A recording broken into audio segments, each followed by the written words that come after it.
Kalau kata Ibnu Athaillah itu sudah masuk pembahasan, itu sudah masuk penyakit kronis. Tahu kronis kan? Stadium 4. Sekali lagi mati itu bisa. Kalau nggak ditimpah pakai zikir. Halaman berapa Pak Aryo? Saya pokoknya marji saya Pak Aryo aja deh. 367 ya. 367.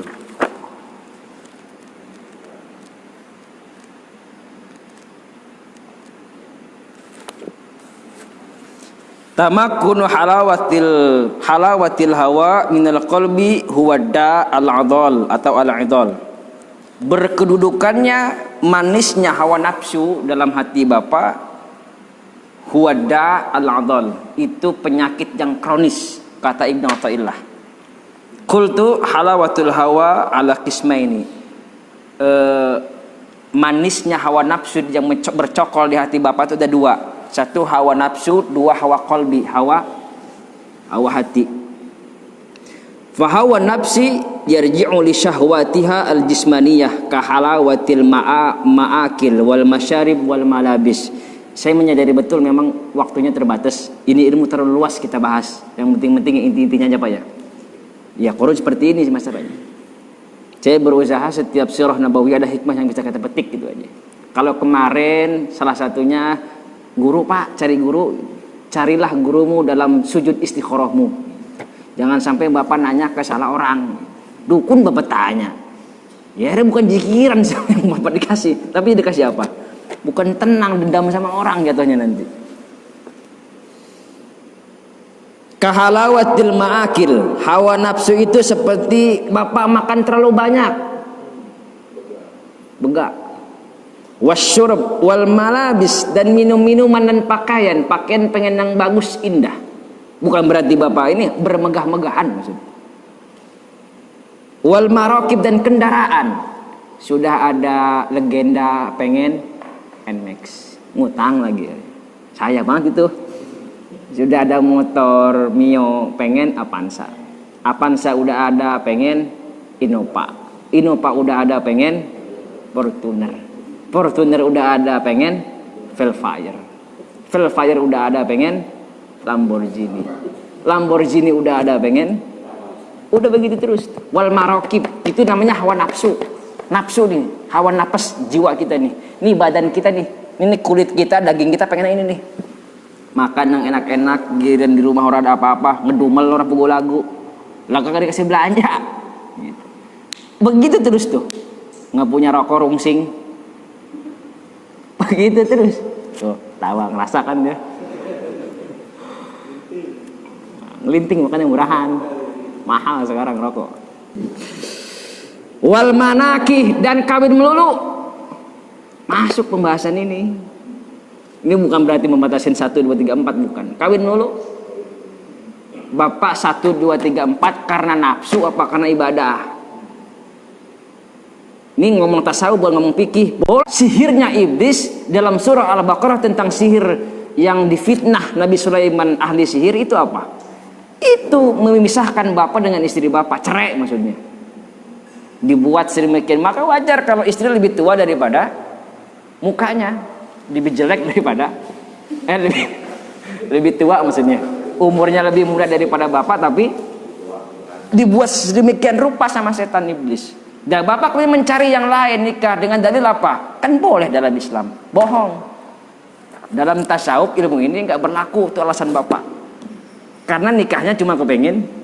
Makanya jangan minta-minta cepat duit banyak sekarang. Belum sanggup Pak. Kalau bapak saya kasih sekarang 2 miliar, saya yakin besok udah ada pengumuman. Datang undangan ke saya. Waduh, nikah lagi. Mending kalau undangan. Kalau cuma sembunyi-sembunyi, nikah di bawah. Wal masakin, kemiskinan juga bisa jadi bapak sombong.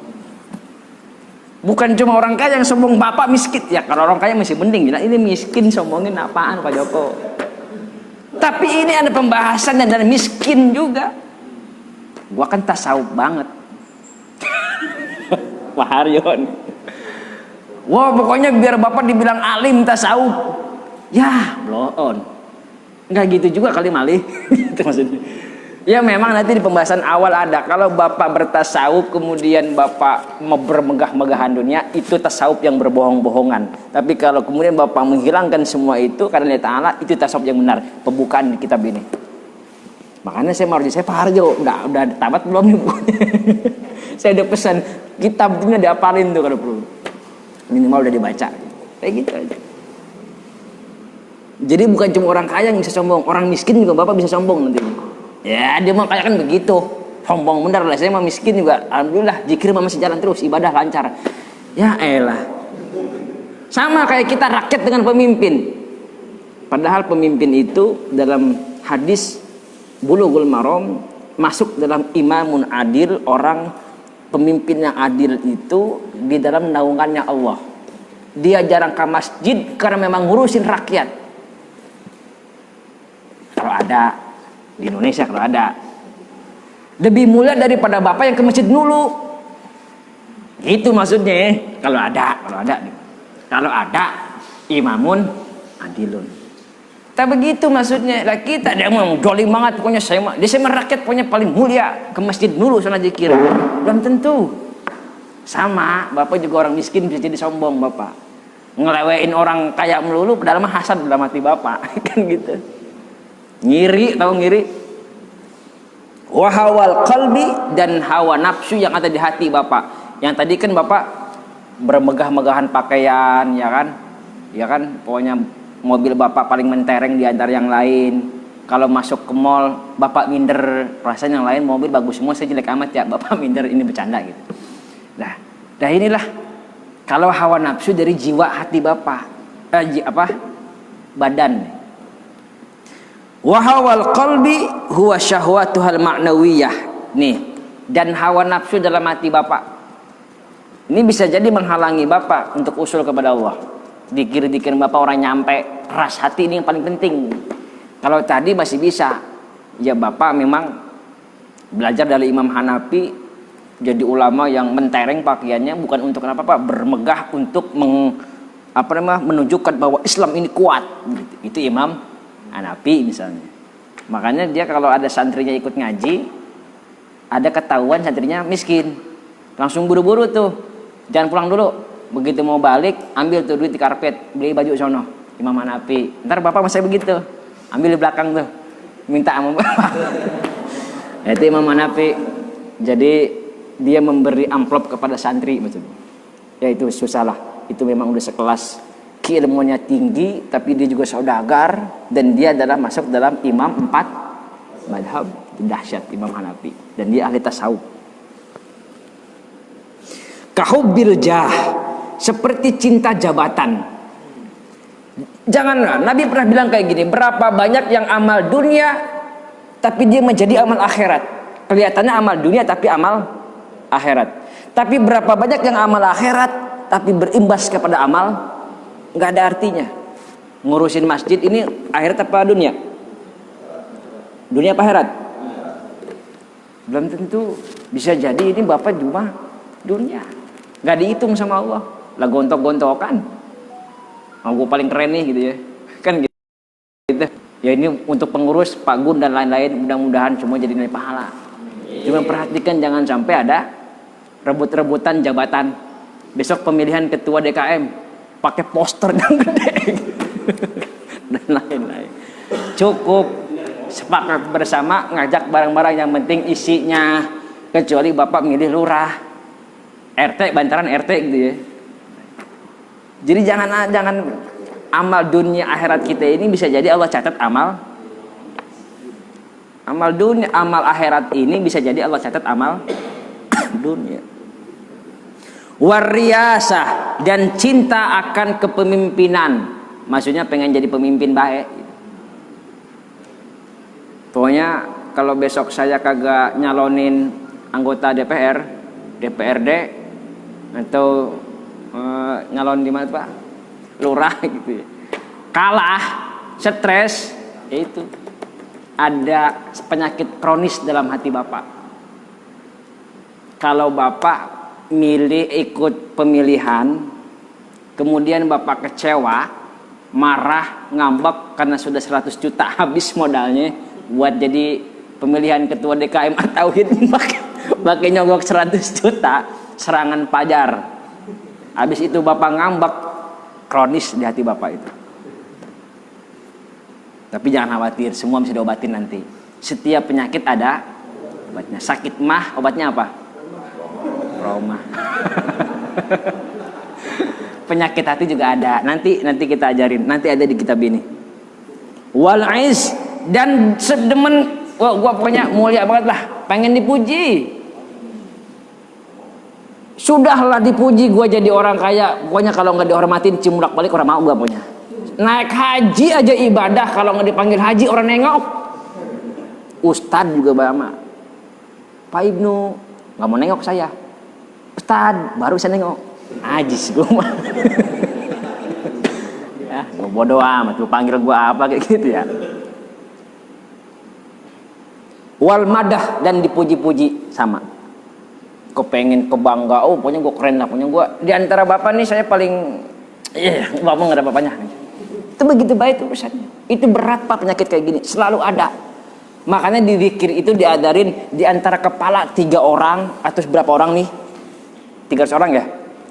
Diajarin kita bahwa saya yang paling hina di antara kalian. Itu yang diajarin itu gitu, biar ngilang penyakit hatinya. Dan kalau zikirnya mikir, gue kan paling khusyuk, ya ora beres urusan. Itu pengen kesebut ahli di zikir. Wal khususiyah, khusus, khos. Yang saya panggil kepada Bapak Gun naik ke atas panggung. Gak mau Pak Gun ngambek tuh. Pengennya yang saya hormati, saya harapkan agar al-mukarram wal muhtaram ta'ziman wa takriman Bapak Gun. Ya, elah ilallah Muhammadur Rasulullah. Pokoknya khusus deh, khusus. Orang mau kalau dilayanin khusus ya. Ya udah bangga banget tuh. Itu penyakit kronis di hati. Kata Ibnu Athaillah. Wal karomat, dan karomat yang ahli zikir baik pengen kesebut punya karomah, yang punya duit baik pengen kesebut jadi saudagar, yang ahli sedekah baik pengen kesebut. Gua kan ahli sedekah. Banyak kayak gini. Penyakit hati di kronis. Susah ngebersihinnya. Hatinya gelap jadi. Wa halawatit ta'at. Tahu taat? Taat aja masih dibilang kayak gini sambil Ibnu Athaillah. Gua kan paling taat lah gitu. Datang ke masjid paling duluan, sujudnya paling lama, zikirnya paling lama. Ini keenakan kayak gini bisa jadi bumerang buat bapak, karena bapak nggak lepas itimadnya sama amal. Bukan, makanya maroji saya parah lagi. Ini kitab Athaillah ini canggih pak, dari halaman bab 1 sampai segitu nyambung semua. Mesti tahu dulu ini konsep pertama dulu. Kalau bapak kesini landasannya nih, amal bapak yang jadi bapak patokan, ya begini baik urusannya.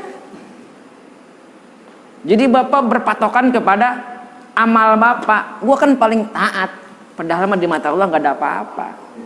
Begitupun korun, gua kan paling pinter, padahal mah nol di mata Allah. Bukan itu Allah balikin semua, terkenal korun, tapi terkenal sebagai apa dia, sebagai apa? Dia begitulah. Kalau Firaun dikenal sebagai apa? Firaun raja zolim.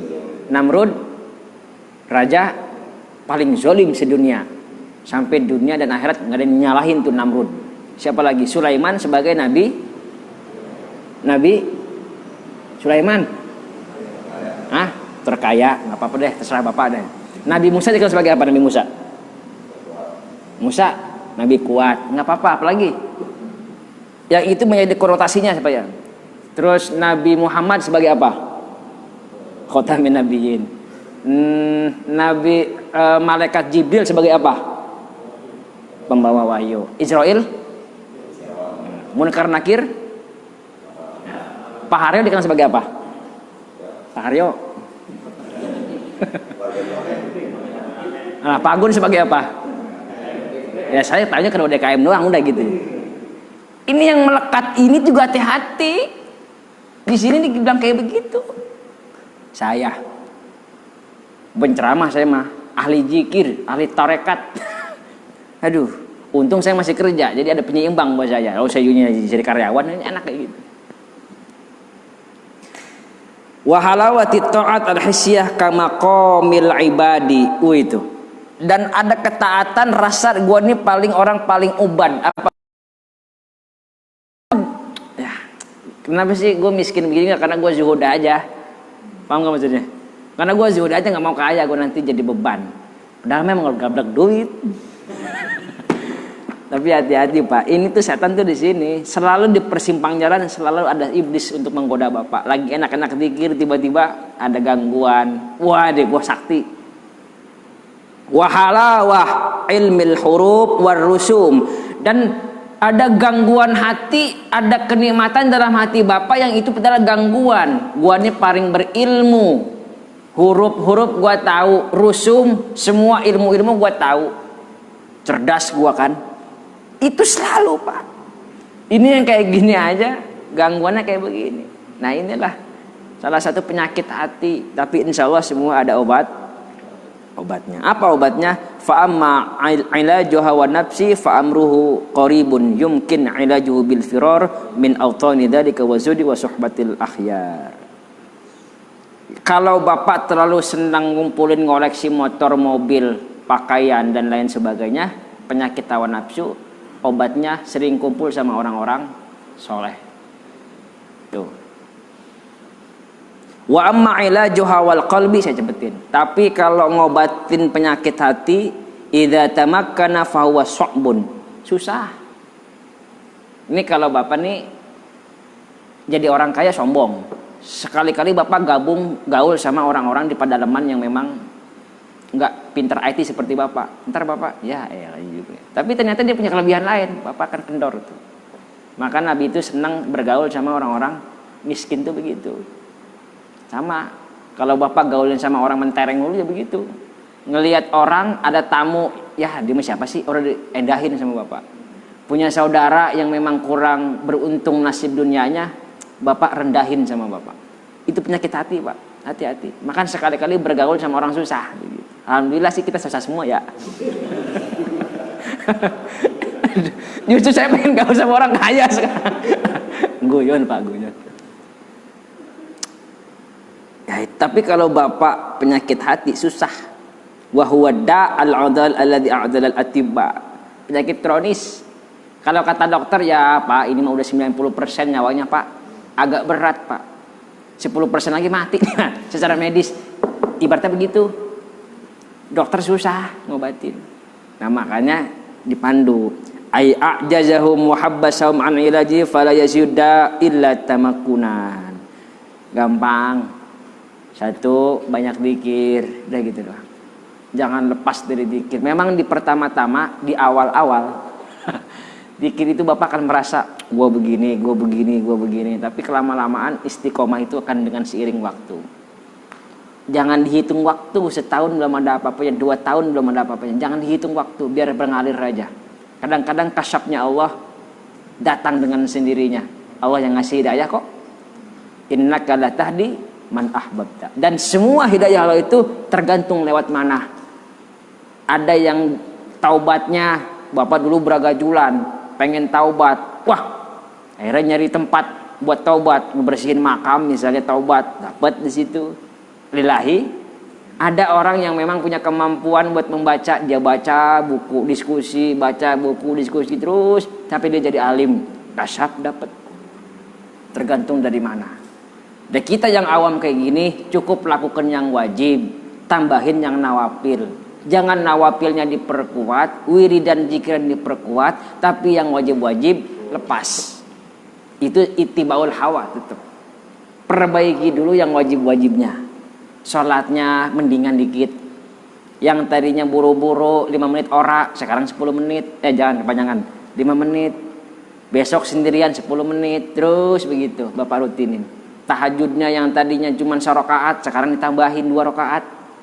Asal jangan setengah. Setiap sholat dulu Bapak ingat dosa, tambahin sholat taubat, sholat hajat, tahajud. Yang tadinya malas-malasan buat sholat duha, tambahin duha. Rutinin aja, rutinin. Memang di pertama-tama akan Bapak tersugesti gua akan alim, sombong jatuhnya. Tapi nggak apa-apa, terusin aja gempur. Saya ingat banget almarhum siapa? Siapa yang adzikro siapa? Arifin Ilham Kiai almarhum. Yang ada bukunya, tapi saya ngutip dia aja lah. Kalau bapak ada terkesan riya dalam hati bapak, kemudian bapak nggak jadi ngerjainnya, mau sholatnya Allahu Akbar, pokoknya saya mau lihat Allahu Akbar, banyak orang, gue paling alim, wah paling mantap sholatnya.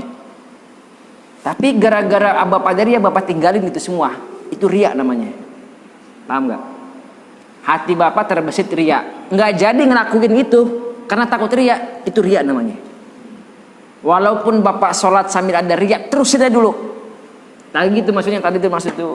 Walaupun dikir kamu belum bisa hudur sama Allah, jangan tinggalkan. Halaman berapa sih Pak Aryo? Saya tergantung Pak Aryo, 119 Pak Aryo. Gak apa-apa, sekali-kali kita bawa bukunya Pak Aryo.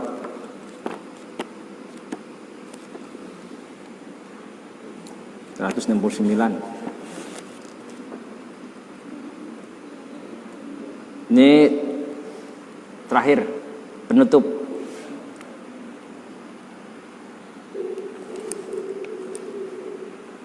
Ya. 119.